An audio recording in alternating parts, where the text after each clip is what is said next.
అందరితో నేను ఒక మాట చెప్పాలనుకుంటున్నాను.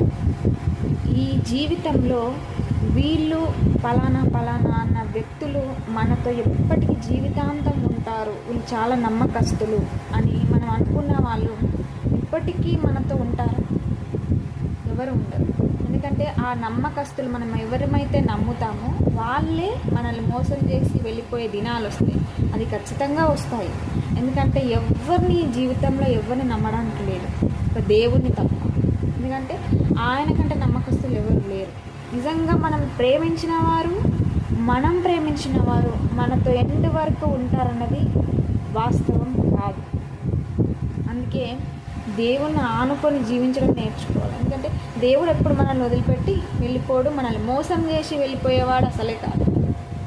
మనం ఒంటరిగా ఉన్నప్పుడు మనతో ఉండేవాడు దేవుడు ఒక్కడే. అప్పుడు ఏ మనిషి మన దగ్గరికి వచ్చి ఆదరించడు.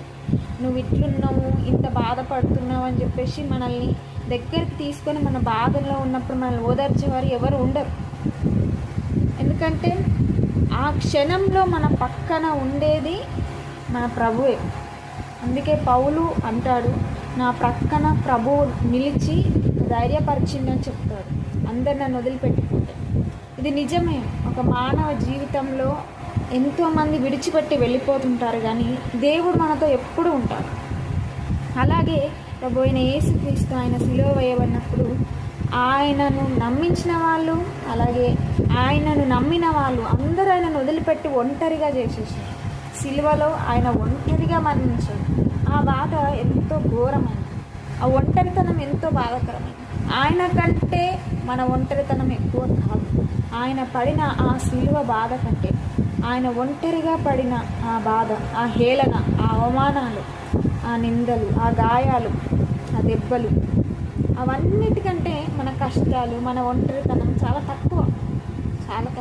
అది ఎంతో బాధాకరం. అది నిజమే. ఎందుకంటే ఆయన కష్టాల ముందు మన కష్టాలు చాలా తక్కువ, ఆయన ప్రేమ ముందు. కానీ ఒకటి మాత్రం నిజం, మనలందరూ ఒంటరి చేసి వెళ్ళిపోయినాము. వీళ్ళు నమ్మిన వాళ్ళంతా వదిలిపెట్టినా దేవుడు వదిలిపెట్టాడు. దేవుడు ఈ పరిస్థితిలో వదిలిపెట్టాడు. మనం చెయ్యి పట్టుకొని నడిపించేవాడు ఆయనే. ఆయన ఎప్పటికీ వదిలిపెట్టేవాడు కాదు.